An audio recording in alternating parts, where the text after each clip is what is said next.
Bien le bonjour, bien le bonsoir, chers aventuriers, bienvenue dans ce 5e épisode dédié au jeu de rôle. Nous poursuivons notre aventure sur l'essentiel Donjons et Dragons et cette fois-ci, comme prévu, nous allons nous attarder sur les 3 quêtes suivantes de la campagne du dragon de la flèche de givre.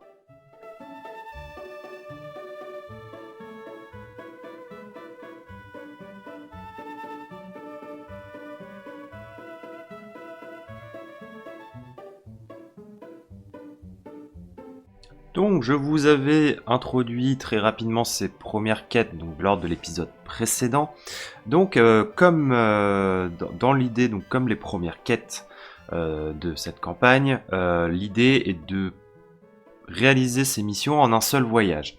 Donc, effectivement, les 3 quêtes, pour rappel, qui sont la quête de l'orteil de pierre, la quête du ranch de Cranamber et la quête du camp des bûcherons sont des quêtes qui vont les amener à voyager vers le nord-nord-est de Fandaline, donc en direction de la forêt de Pas d'Hiver. Et donc, si vous planifiez bien les choses, ces quêtes-là peuvent être réalisées en un seul tour.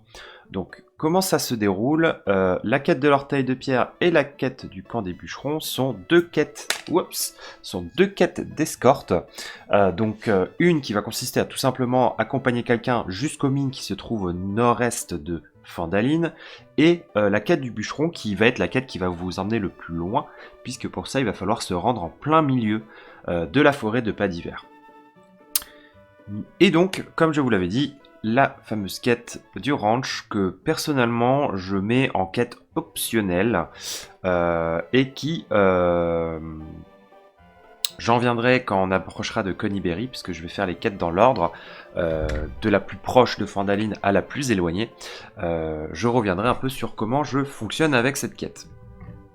Donc comment démarrer cet ensemble de quêtes? Donc les joueurs sont revenus pour rappel à Fandaline récupérer aussi leurs récompenses, et donc en déclenchant ces nouvelles quêtes, ils vont devoir dans un premier temps escorter un certain Dungeon Raskin, qui est en fait le nouveau contremaître de la mine de Fandaline, donc la mine d'or qui se situe au nord-est de Fandaline.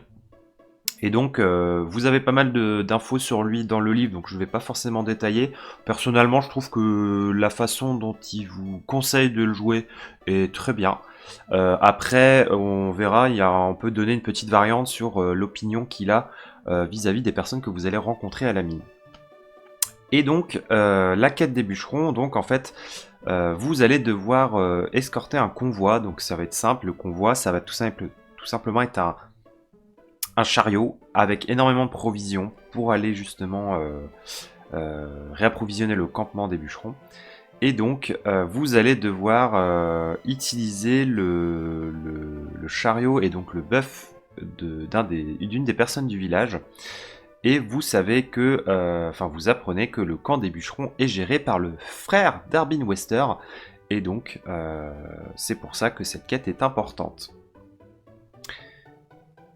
Donc les joueurs peuvent prendre un voire plusieurs jours pour se préparer. Ce n'est pas parce qu'ils sont revenus à Fandaline qu'ils sont obligés de repartir rapidement. Vous pouvez tout à fait faire une ellipse dans le temps, donc vous expliquer qu'ils passent 2-3 jours à Fandaline à aider les gens ou à se reposer.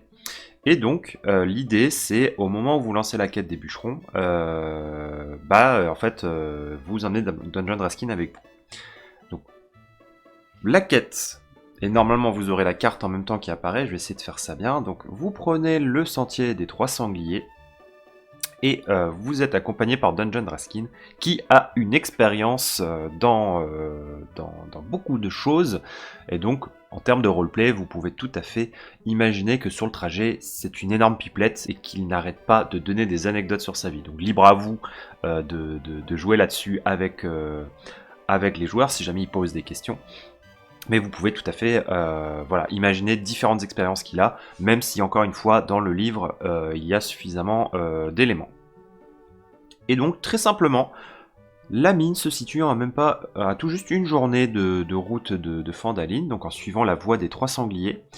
Et en arrivant là-bas, vous avez 2 possibilités. Tout simplement, vous laissez Dungeon Raskin à l'intersection qui mène à la mine, Et dans ce cas-là, vous aurez accompli votre mission, le contremaître va se rendre à la mine. Ça, c'est vraiment l'option si les joueurs veulent pas trop s'embêter. Et sinon, bien entendu, vous pouvez permettre à un ou plusieurs joueurs de l'accompagner jusqu'à l'entrée de la mine.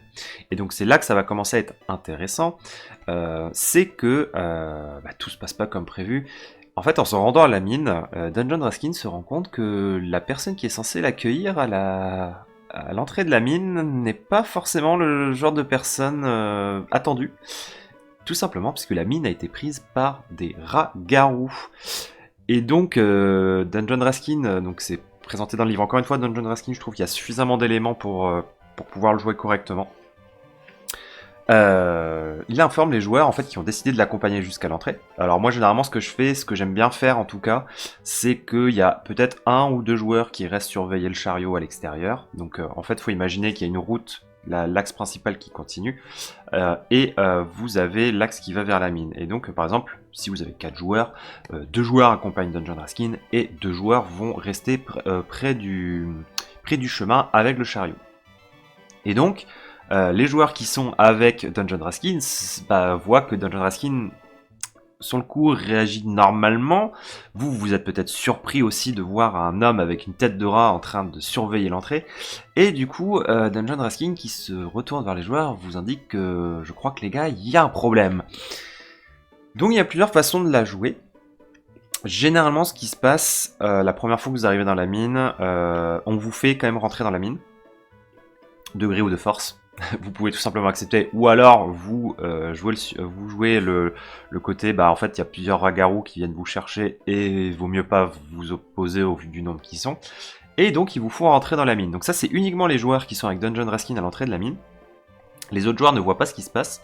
Par contre, ils peuvent remarquer que à proximité de la mine, il y a eu il y a un petit peu d'activité entre guillemets, et notamment, ils peuvent remarquer sur, si jamais les joueurs souhaitent explorer un petit peu, un endroit où vraisemblablement il y a peu, la terre a été retournée à certains endroits, comme s'il y avait des tombes qui avaient été creusées. Et donc, en fonction de certains jets que vous pouvez leur faire, ils peuvent récolter potentiellement des informations sur pourquoi cette terre a été justement retournée il n'y a pas longtemps, et découvrir potentiellement des cadavres de gens, notamment qui sont en tenue de mineurs et qui ont en fait travaillé dans la mine et qui sont morts il n'y a pas si longtemps que ça. Donc ça, c'est libre à vous de le faire. Les joueurs peuvent totalement passer à côté, bien entendu. Et donc, pour les joueurs qui sont amenés à aller à l'intérieur de la mine, ils vont rencontrer déjà pas mal de gens. Alors pas mal, quand je dis pas mal de gens, on va dire à peu près une vingtaine de personnes dans la mine, ce qui est déjà pas mal, sachant que vous êtes que 2 ou 3. Et vous allez rencontrer la chef, qui est présentée avec le nom de Ziline, donc la chef des hommes rats. Et là, vous pouvez jouer, moi en tout cas c'est comme ça que je la joue, une scène de tension où clairement vous vous rendez compte que c'est pas du tout les personnes qui sont censées être là, vous ne reconnaissez personne, ce sont d'autres personnes qui ont pris possession de la mine, et notamment des hommes rats. Donc parmi eux, de temps en temps, vous croisez tout simplement des rats aussi qui passent entre les jambes des joueurs, et certains d'entre eux qui ont des apparences de rats. Et donc c'est très très tendu pour les joueurs, puisque il faut savoir, donc ça les joueurs possiblement peuvent le savoir en fonction des classes qu'ils jouent, mais les créatures de type rat-garou, loup-garou, etc. sont insensibles aux armes d'acier. Et donc ça, c'est une des choses que j'avais oublié la première fois que j'ai fait, mais effectivement, si vous n'avez pas de magicien, globalement, si vous avez que des armes, etc. pour vous défendre, ça va être très très compliqué. Ça va être très très compliqué, puisqu'en fait, globalement, il vous faut des armes en argent pour ce type de créature. Donc généralement, au début de l'aventure, les joueurs n'ont pas ce qu'il faut, et personnellement, je ne donne pas la chose aussi vite. Et donc justement, ça permet de créer une scène de tension, où ils vont être amenés à devoir discuter avec la chef des hommes rats, qui en fait, au premier abord, ne semble pas si méchante que ça, et semble plutôt même compréhensive. Et donc c'est là qu'elle explique aux joueurs que ils ont pris la mine, effectivement, que malheureusement il y a eu peut-être, donc là c'est libre à vous aussi de l'interpréter comme vous voulez, mais moi généralement j'explique que malheureusement ils ont dû se frotter à 2-3 personnes qui étaient réticentes à vouloir les laisser rentrer dans la mine, mais que ils ne cherchaient pas du tout le conflit, ils ont dû fuir une armée d'orques qui avait pris possession de leur ancien lieu, qui est en fait le sanctuaire de Savras, qui se situe au sud de la ville de Conyberry, dans laquelle les joueurs vont pouvoir passer bientôt. Et donc, globalement, tant qu'ils n'auront pas récupéré leur sanctuaire, bah en fait, ils sont pas prêts de quitter la mine. Donc là, après, libre à vous, dans le livre, on vous explique que c'est pas forcément vrai, qu'ils vont pas quitter la mine, qu'ils vont garder la mine. Là, c'est encore libre à vous de le faire. Personnellement, moi, ce que j'ai fait, c'est que j'ai créé un second pour Zilin, et en fait, ils ont des avis différents. Ce qui crée un peu comme dans des meutes de loups, par exemple. C'est en gros, les rats garous fonctionnent, c'est si jamais un jour vous n'êtes pas d'accord avec votre chef, vous pouvez le défier ou la défier en duel.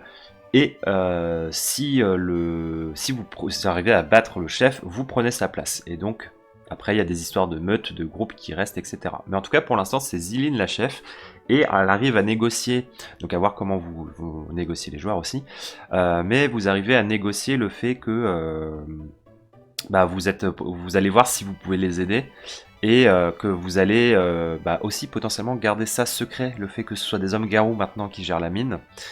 De toute façon, les joueurs ne seront clairement pas en position de négocier, ça risque de très mal finir pour eux s'ils essayent de tenter quoi que ce soit. Donc ça montre aussi le fait que dans Donjons et Dragons, tout ne se règle pas par la force, et que, en fait, le plus souvent, le monde est plus grand que vous, et vous seul ne pouvez pas régler tous les problèmes. Donc les négociations se passent bien, mais les joueurs qui sont restés à l'extérieur, eux potentiellement vont avoir d'autres infos, notamment les histoires de cadavres. Donc le problème qui se passe, c'est que vous pouvez jouer sur un avis différent pour Dungeon Raskin. Donc Dungeon Raskin, soit par exemple il va être tenu en tant qu'otage entre guillemets, même si c'est pas tout à fait le cas, mais en guise de garantie, vous pouvez dire que les Umbra vont garder Dungeon Raskin puisque c'est le nouveau contremaître. C'est pour être sûr que vous n'allez pas tout raconter aux alentours, puisque les Umbra ont très mauvaise réputation. Et ou sinon, il continue à vous accompagner, mais il va falloir le convaincre de pas aller raconter que les Umbra ont pris la mine de Phandalin, parce que lui voit très mal les Umbra et il est prêt à tout pour les éliminer. Donc ça peut mener des petites séquences de négociation et de persuasion sur laquelle il va falloir jouer, et donc il y aura de la nuance un peu dans les avis de chacun, je pense aussi en fonction des alignements et des classes et des backgrounds que les joueurs auront élaborés pour leur personnage. Donc, pas de combat dans la mine, personnellement en tout cas, voilà comment je la présente. Vous n'êtes pas armé, vous n'êtes pas équipé, et clairement ils sont plus nombreux que vous. Donc, la mine de Phandalin, vous en avez qu'un bref aperçu, mais au moins vous savez ce qui se trame à l'intérieur.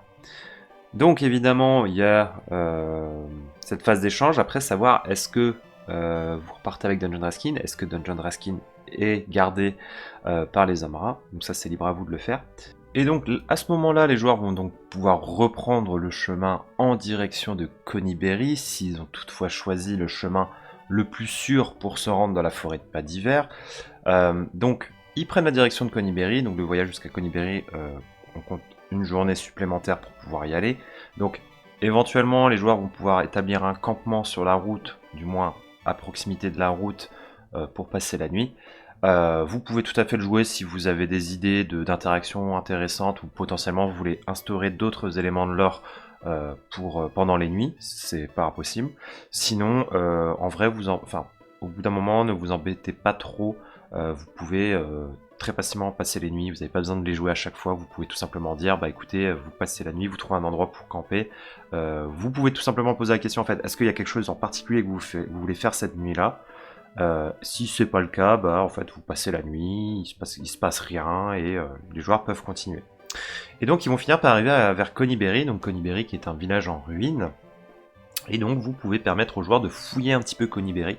Donc ils vont pas forcément trouver grand chose, parce que évidemment la ville entre temps a été détruite, il y a des maisons, des anciennes maisons brûlées, il n'y a pas grand chose en fait, hormis potentiellement donc le fait qu'ils peuvent repérer des traces qui effectivement confirment qu'il y a du passage notamment passage de troupes, donc ils vont dans différentes directions, que ce soit vers la forêt de pas d'hiver ou vers ce fameux sanctuaire de Savras. Les joueurs peuvent potentiellement trouver aussi un panneau qui indique donc la direction du ranch. Donc le ranch est une quête que moi je présente comme une quête optionnelle, mais donc le ranch se trouve à quelques kilomètres à l'est de Conyberry. Et effectivement, si les joueurs décident de s'y rendre, ils vont devoir en fait affronter dans un énorme champ et dans une grange plusieurs orques qui ont en fait récolté, qui ont pris possession de la grange et qui ont récolté donc les différentes ressources qu'il y avait à l'intérieur. Justement, vous pouvez profiter de ça donc en fonction de l'heure à laquelle ils arrivent, mais globalement, moi comme je l'ai fait, c'est que s'ils y vont tout de suite, ils auront des gens à sauver. Les orques n'auront pas tué tout le monde, et ils auront gardé quelques personnes prisonnières ou en esclaves entre guillemets. Et en fait, ce sont des personnes du ranch et notamment le propriétaire du ranch qui est en fait détenu dans le sous-sol de la grange et qui est en fait un ancien combattant. Donc si vous le sauvez, franchement, ça peut valoir le coup puisqu'il a de très bons équipements à donner. Les récompenses sont plutôt pas mal dans le bouquin. Bien entendu, encore une fois, libre à vous de changer ces récompenses-là et potentiellement de revoir comment aborder cette quête-là. Mais du coup, effectivement, le ranch est pris par les orques. Et donc, la plupart des orques, en fait, sont alcoolisés ou sont en train de dormir. Généralement, en fait, comme ils sont en train de se péter le bide et de consommer un peu tout ce qu'il y a dans la ferme, en fait, la plupart des orques sont plutôt abordables. Donc là, ça peut être une mission, on va dire, de sauvetage de type discrétion et agissement dans l'ombre. Ça peut bien sûr partir en cacahuète aussi. En tout cas, je crois que j'ai un seul groupe qui a fait cette quête-là, qui s'est rendu sur place et qui est allé jusqu'au bout. Malheureusement, ils n'y sont pas allés tout de suite. Donc moi, ce que j'intègre dans cette mission-là, c'est je prends en compte le moment où ils vont aller au ranch. S'ils y vont la première fois qu'ils en entendent parler, c'est-à-dire la première fois qu'ils prennent la route vers Conyberry et qu'ils y vont, il y aura des gens à sauver. Les orques qui seront pas forcément nombreux, parce qu'ils viennent tout juste de prendre la grange, donc voilà, avec le temps peut-être qu'il y aura d'autres orques qui vont venir, mais en tout cas s'ils y vont tout de suite, il n'y a pas forcément beaucoup d'orques, et toutes les personnes qui travaillaient à la grange ne sont pas encore mortes. Les orques les utilisent un peu pour leur plaisir et en tant que cottage entre guillemets. Et donc voilà, mission de sauvetage, donc là après vous suivez les indications dans le livre, vous laissez gérer les joueurs et normalement ça va. Et effectivement, si les joueurs y retournent plus tard, soit du coup il restera pas grand monde à sauver, donc seulement le propriétaire et peut-être une ou deux personnes. Et s'ils décident d'y aller encore plus tard, s'ils ont accompli d'autres quêtes et qu'ils y reviennent plus tard, moi c'est arrivé en fait, c'est que j'ai estimé que les dernières personnes avaient été mortes, les orques s'étaient amusés à torturer les dernières personnes, et donc en se rendant à la quête, si jamais ils décident d'aller vider le ranch, ils découvrent en fait les différents cadavres calcinés des personnes qui travaillaient là. Et donc le propriétaire du ranch mort, torturé sur sa chaise dans le sous-sol de la grange. Donc voilà, c'est pas forcément une quête très joyeuse, mais en tout cas, je joue un petit peu sur cette quête-là, dans le sens où je trouvais ça intéressant d'intégrer une notion de temps. Les joueurs, quand ils sont pas à un endroit, ça continue, il peut se passer des choses, et s'ils ils agissent pas à temps, malheureusement pour eux, il y aura des répercussions aussi. Donc c'était avec cette quête-là que je voulais mettre ça en place, et donc j'ai pas eu beaucoup de personnes qui sont allées jusqu'au ranch, ils ont pas pris les risques d'aller jusqu'au ranch. Pourtant le ranch, en fait, quand vous y allez la première fois, elle est pas si compliquée que ça, et en fait avec le temps, forcément il y a plus d'orques qui arrivent. C'est comme ça, encore une fois, que j'interprète. Plus d'orques qui arrivent et donc potentiellement plus de gens à devoir défoncer et donc malheureusement plus d'innocents qui perdent la vie. Donc le ranch de Cranamber, c'est cette quête-là, j'ai pas plus de détails à donner, juste cette notion de temps en fonction de quand est-ce qu'ils vont les joueurs. Mais il n'y a pas que le ranch, à proximité de Conyberry, il y a effectivement le sanctuaire de Savras, donc évoqué par les hommes rats précédemment, si effectivement les joueurs se sont arrêtés à la mine. Le sanctuaire de Savras qui est en fait un sanctuaire qui est entouré d'un rempart qui est en ruine, vous pouvez en fait inviter les joueurs à s'y rendre, mais du coup, moi j'ai estimé que les orques avaient établi leur campement effectivement dans ce sanctuaire et qu'il n'y avait pas que des orques, il pouvait y avoir aussi d'autres créatures un peu plus imposantes comme des ogres ou des trolls par exemple. Et donc en fait, les joueurs peuvent s'y rendre, mais clairement, encore une fois, y aller juste à 4, c'est du suicide. Ils n'ont clairement pas les moyens, ils vont se faire submerger s'ils décident d'aller de front dans cet endroit. En revanche, ils peuvent quand même déjà commencer à glaner des informations sur le lieu, sur des jets de discrétion réussis, et en fonction aussi à quel moment de la journée ils y vont. S'ils y vont de la nuit, bien entendu, ce sera plus simple. Donc par contre, si vous voyez qu'ils vont vers le sanctuaire de Savras et qu'ils ont une tendance un petit peu à traîner, généralement ce que je fais, moi, c'est que je fais apparaître une petite patrouille d'orques qui passe par là, et donc après les joueurs doivent soit se cacher, soit interpeller cette patrouille pour éventuellement réussir à glaner des informations. Et donc, effectivement, le sanctuaire de Savras, ils peuvent également y aller aussi, mais clairement, à l'heure actuelle, ils n'ont clairement pas les moyens d'agir sur ce qui va se passer ici. Et donc, le chemin qu'ils doivent suivre est le chemin de Conyberry. Et donc, pour leur mettre un petit coup de pression, vous aurez peut-être remarqué, si vous avez également cette campagne-là, c'est que je n'ai toujours pas utilisé un élément de la campagne, c'est tout simplement l'apparition du dragon, parce qu'effectivement, donc la campagne s'appelle le dragon de la flèche de givre. Oui, il y a bien un dragon dans la région, mais jusqu'à présent, moi je trouve ça un peu violent de le faire apparaître très rapidement dans la campagne. Ce n'est pas impossible, mais du coup il faut savoir que dans le livre vous avez un tableau, et à chaque fois qu'en fait les joueurs vont quitter un lieu, vous devez lancer un dé20, et en fait le dé20 va déterminer la position du dragon. Et si, par malheur, les joueurs vont dans une direction et que le dragon au final arrive là-bas, vous êtes censé les rencontrer. Donc ça en début de campagne, au final je me suis rendu compte que c'était peut-être un peu violent, sachant que heureusement c'est un jeune dragon, mais ça reste quand même un dragon. Donc en fait un dragon, quand t'as des joueurs bas level, si tu dois appliquer ce que fait le dragon, les joueurs risquent de mourir.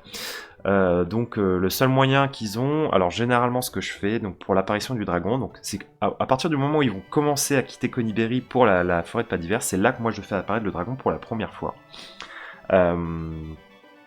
Généralement je demande au joueur qui est en retrait, donc celui qui ferme la marche dans l'ordre de passage, de réaliser un jet de perception, et donc si en fonction du score qu'il fait, donc c'est pas un échec mais en fonction du score qu'il fait, il a plus ou moins le temps de prévenir ses collègues qu'il a vu passer un truc, enfin il a senti une ombre passer au-dessus de lui, et potentiellement il a peut-être même vu le dragon à travers les nuages, mais en tout cas c'est lui qui va réussir à alerter sur l'arrivée de ce dragon là. Et donc à partir de ce moment là, normalement si vos joueurs sont un minimum intelligent, ils courent vers la forêt, parce qu'en fait ils sont quasiment à proximité de la forêt, et le seul moyen de pouvoir échapper au regard du dragon, c'est d'aller se planquer en fait sous les arbres. Le truc, c'est que le dragon va leur foncer dessus. Alors, plusieurs façons d'aborder le truc. Si dans le groupe il y a un magicien, donc c'est indiqué dans le bouquin, le dragon peut prendre la fuite. C'est un jeune dragon, donc c'est pas un dragon forcément qui est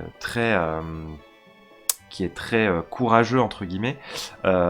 C'est que les joueurs, s'ils arrivent à lui affliger ne serait-ce que 5 ou 10 points de dégâts, je crois, le dragon va fuir.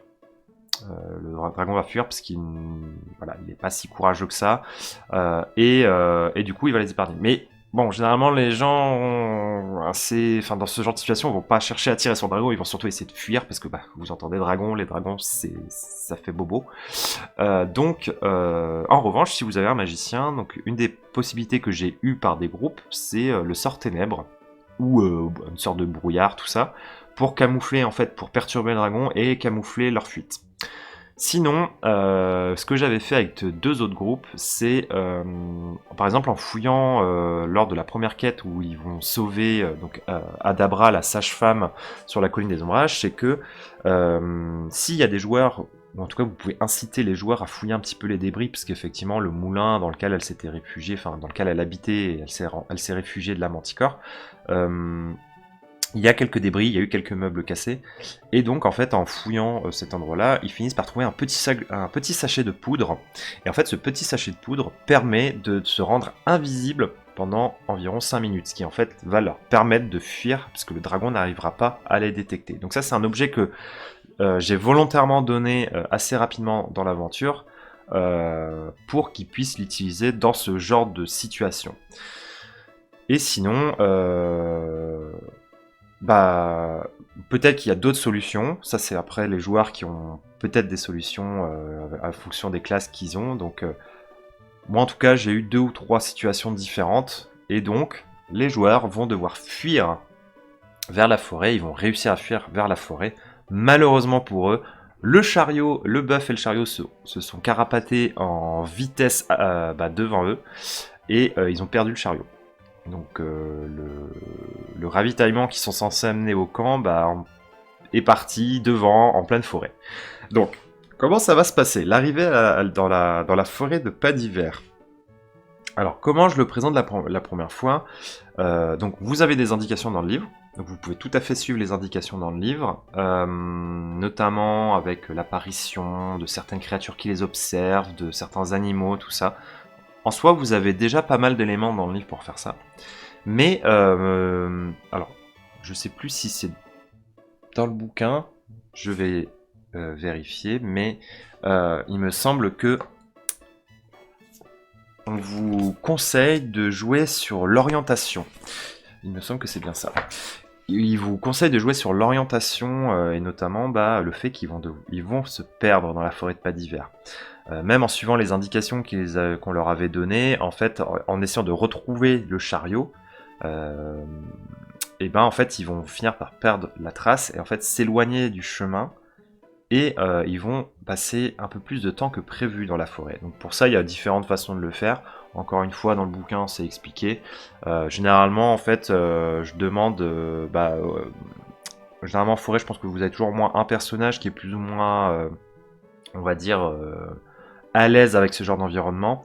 Vous pouvez lui demander de faire des jets de survie pour savoir s'ils vont réussir à se perdre ou pas. Et en fonction des résultats qu'ils font, en fait, ils vont passer plus ou moins de temps dans la forêt. Sauf que dans la forêt, on vous explique, donc avec la notion de rumeur, ils savent que potentiellement, il y a des gens qui disparaissent, parce qu'il y a des gens qui se perdent. Mais vous pouvez complètement jouer là-dessus et rajouter encore une touche un peu plus horrifique, un peu plus oppressante. C'est, moi j'ai mis en place le système où globalement la forêt elle est recouverte d'une brume. Alors est-ce que c'est magique, est-ce que c'est naturel? Mais en tout cas il y a cette espèce de brume aussi qui limite la vue des personnages dans la forêt. Et du coup, ils n'ont pas la notion et ils ont toujours l'impression qu'il fait nuit dans cette forêt. Tout simplement parce qu'il y a certains endroits dans la forêt où c'est assez dense et donc en fait, ils ne voient pas du tout le ciel. Et ce que j'aime bien faire, c'est qu'au bout d'un moment, je finis tout de même par les ramener sur un chemin sur lequel ils vont trouver à certains endroits des arbres qui ont été sectionnés au niveau, sectionnés entre guillemets, qui sont renversés sur la route et il y a des marques d'impact au niveau des arbres et donc sur des jets d'investigation réussis, donc libre à vous de choisir un niveau de difficulté. En fait ils vont trouver un autre arbre où ils vont trouver des espèces de symboles dessinés et ou des espèces de marionnettes sculptées ou de statues sculptées dans le bois attachées au pied des arbres. Et en fait, en investiguant et en cherchant des éléments auprès des arbres, ils se rendent compte qu'il y a un autre arbre qui vient d'exploser à côté d'eux, et qu'en fait, plus ça va, et plus les arbres explosent autour d'eux, parce qu'en fait, tout simplement, les arbres sont piégés.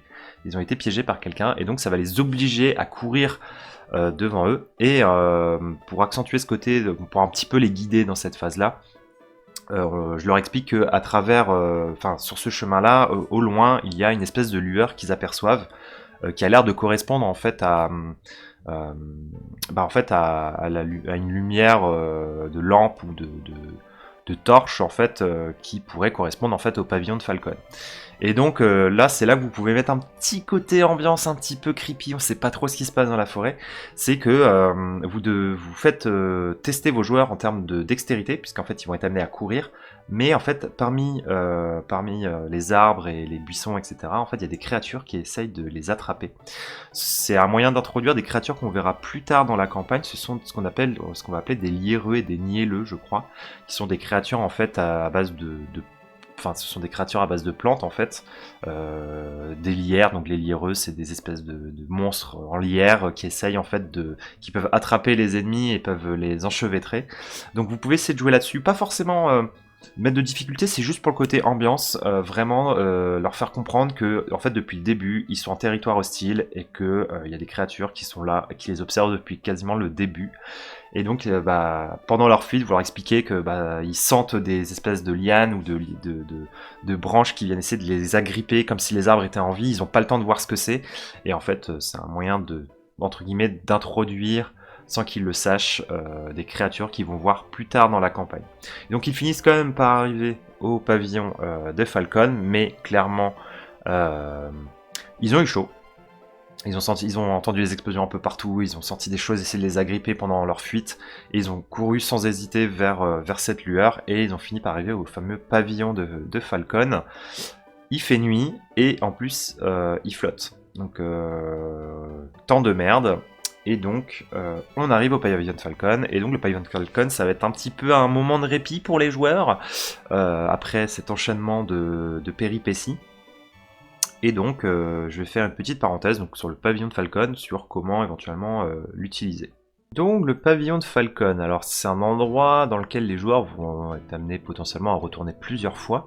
Mais donc, effectivement, la première fois qu'ils vont y arriver dans un état un petit peu de fatigue. Et puis, le temps n'est pas du tout au rendez-vous non plus. Donc, en fait, ils vont arriver vraiment dans un sale état. Ils sont tout de même accueillis comme il se doit. Donc, Falcon, qui est un personnage, vous avez sa fiche perso dans le bouquin, il est présenté comme un personnage assez indépendant et par contre il a un petit problème sur l'alcool. Donc il est accompagné par 2 autres personnes, donc un bras droit, enfin une sorte de majordome qui travaille pour lui, et un jeune enfant qui aide aussi aux tâches dans le pavillon. Et donc en fait c'est le majordome et le jeune enfant qui vont accueillir les joueurs puisque Falcon n'est pas encore là. En tout cas moi c'est comme ça que je le présente, il n'est pas encore là. Et donc ils vont les accueillir, ils vont pouvoir se reposer, se sécher bien au chaud dans ce magnifique pavillon en plein milieu de cette forêt hostile. Et donc ils vont pouvoir attendre un certain temps et potentiellement aussi aller se reposer. Et pendant la nuit, pendant qu'ils sont en train de se reposer, Falcon va finir par arriver, peut-être tôt le matin par exemple, et il aura, petite chose sympa, c'est qu'il aura retrouvé le chariot égaré.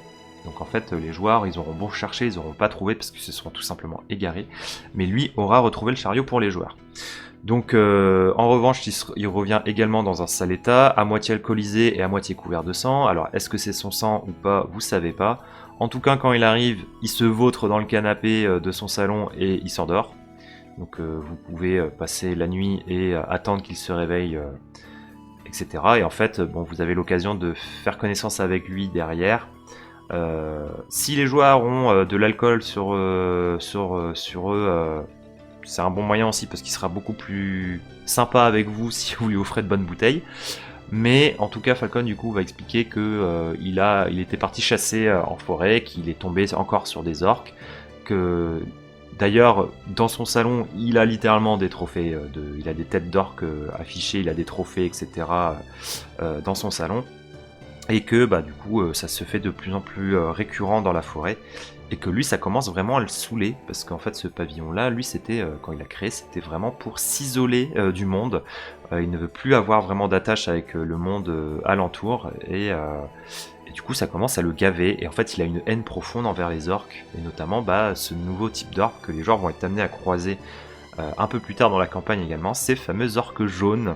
Donc Falcon en a un spécimen comme ça dans son salon, et qui en fait peut également introduire ces fameux orques jaunes qui sont Ah, je perds mes mots. Des orques en fait qui utilisent de la magie et qui sont affiliés en fait au dieu Talos. Donc, encore une fois, les joueurs apprendront un peu plus là-dessus, mais ça, c'est un moyen aussi d'introduire ce genre d'ennemis que les joueurs seront amenés à croiser plus souvent. Donc les joueurs peuvent passer un certain temps à se reposer. Donc Falcon, en grand prince, leur explique que ça leur coûtera rien puisqu'ils ont un arrangement entre guillemets avec Padiver et Fandaline, donc il accepte de prendre les gens qui viennent livrer les marchandises le temps de leur quête en fait. Mais par contre initialement le pavillon de Falcon sert à accueillir des nobles, puisque voilà, faut bien gagner sa vie aussi. Mais en fait il accueille des nobles qui ont envie un peu de changer d'air et qui veulent venir chasser en forêt pendant plusieurs jours. Donc Falcon, voilà, c'est un moyen aussi de l'introduire, un peu introduire comment il est. Donc là, libre à vous, j'ai tenté plusieurs versions. J'ai pas trop de conseils à vous donner là-dessus. Je trouve que pareil aussi les indications dans le bouquin sont suffisantes pour pouvoir jouer. Après, je trouve que vous pouvez jouer vachement sur le côté alcoolémie, mais je trouve que faut pas trop en abuser non plus et que ça reste quand même quelqu'un de droit. C'est juste qu'en fait le mec c'est devenu un boomer presque.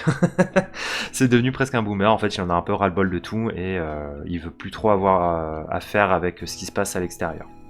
Donc ça, après peut-être que c'est aux joueurs les choix que feront les joueurs et les interactions qu'ils auront avec lui pourront peut-être changer ça ou alors accentuer ça. Et donc, pour revenir donc, vers la troisième quête qui nous intéresse, donc la quête du camp des bûcherons, donc Falcon va les autoriser à se reposer, et comme ça en fait les joueurs vont pouvoir repartir assez vite vers le campement des bûcherons, donc, qui se trouve à l'ouest du pavillon dans lequel ils se situent, donc un peu plus au centre dans la forêt de Padiver.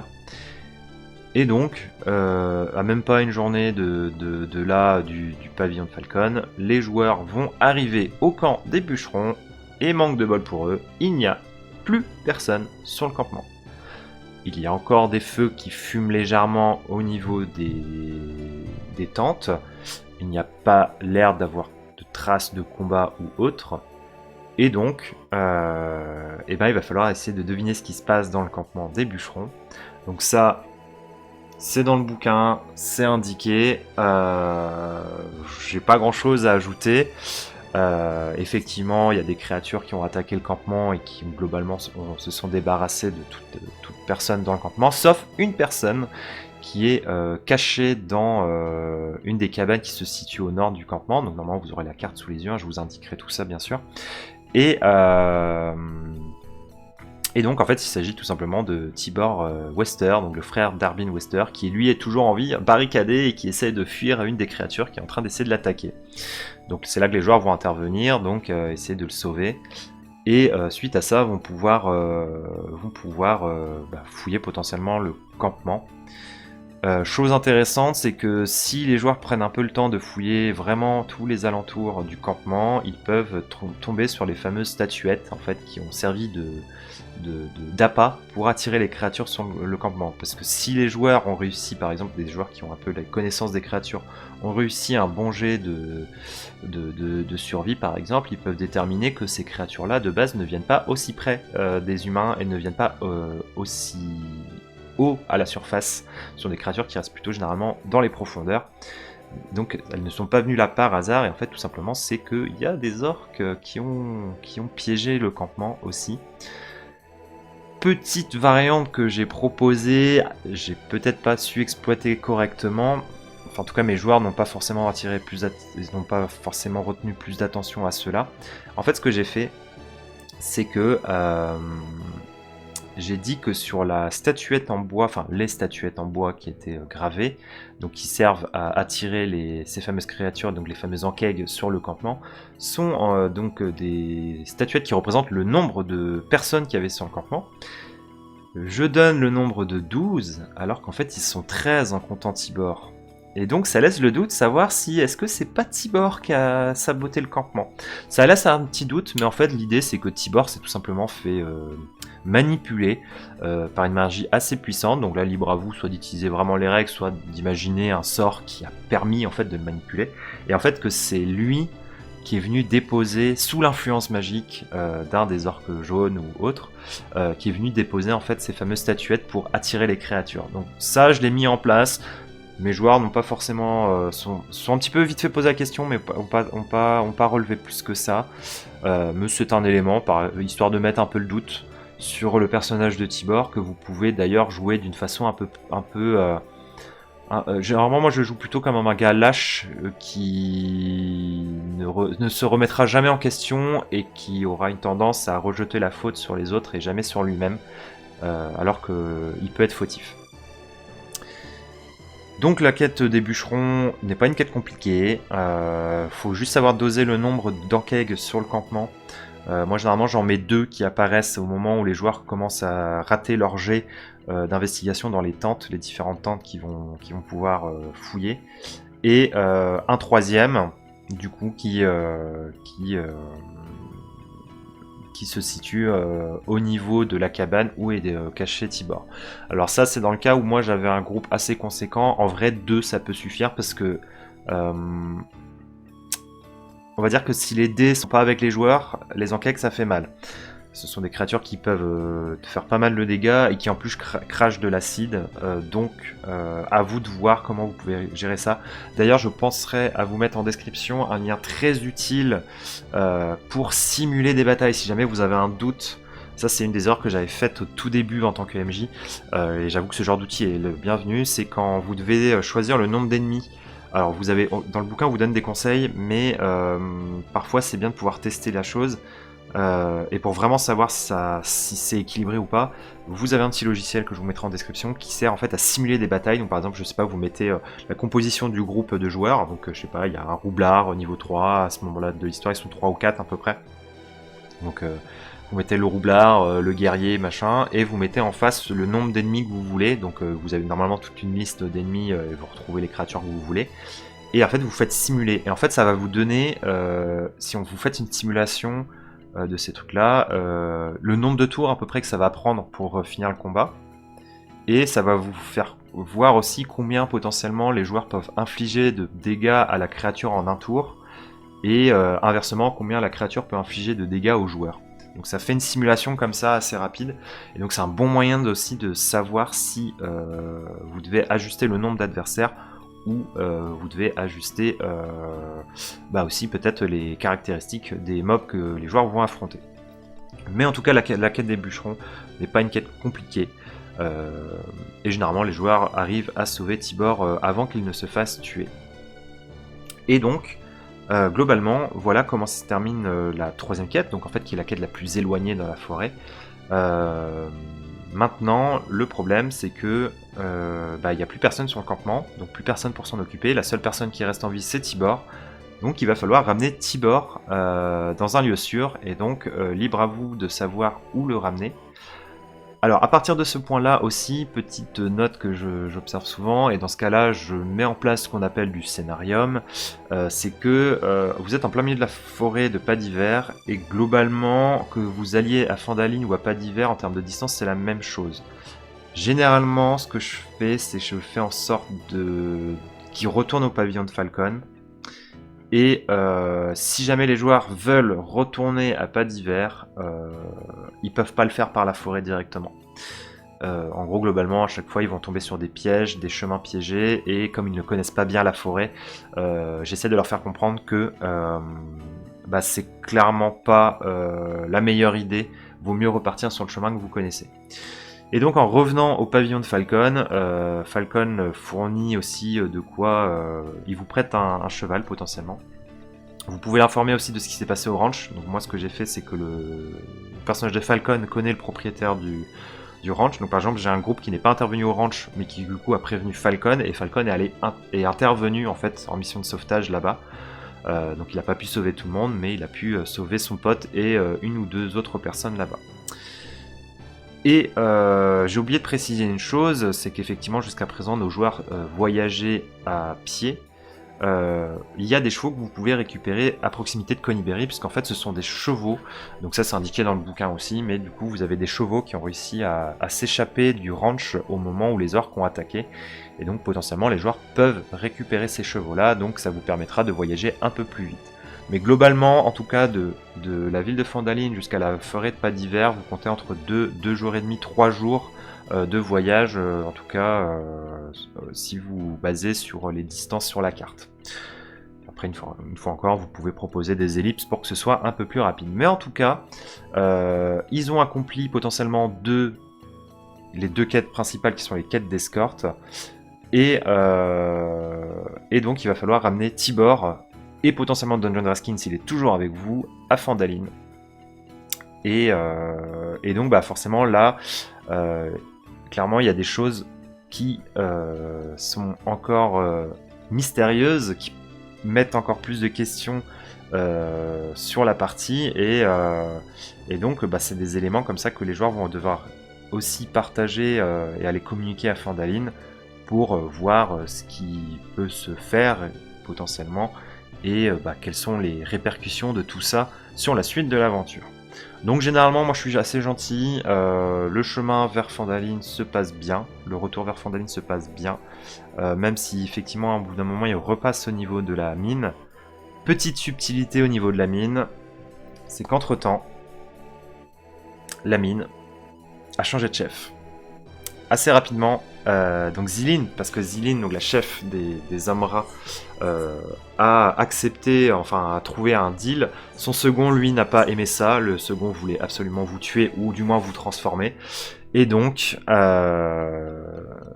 ben, il a demandé le duel avec Zilin et Zilin a perdu. Et donc Zilin se retrouve à l'extérieur de la mine, donc à proximité de la forêt, vous pouvez potentiellement faire une rencontre avec elle.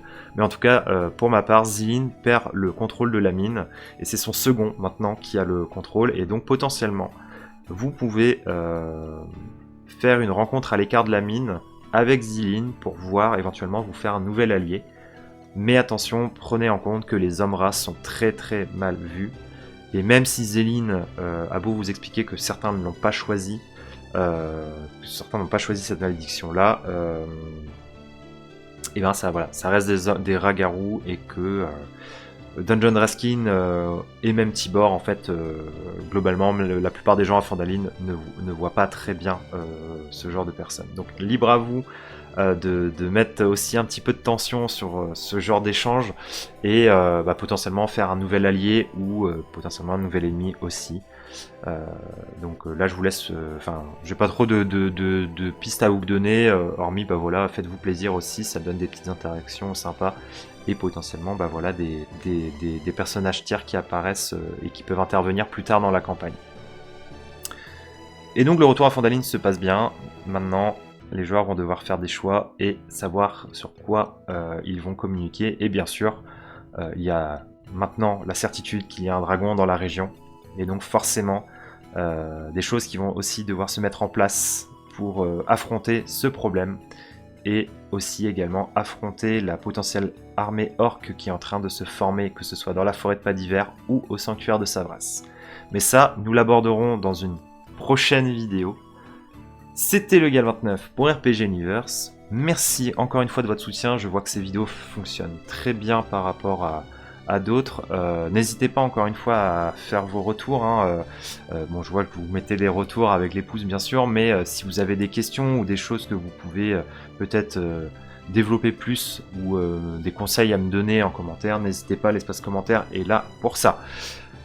Prenez soin de vous et à la prochaine donc pour le prochain épisode de JDR sur l'essentiel de Donjons et Dragons.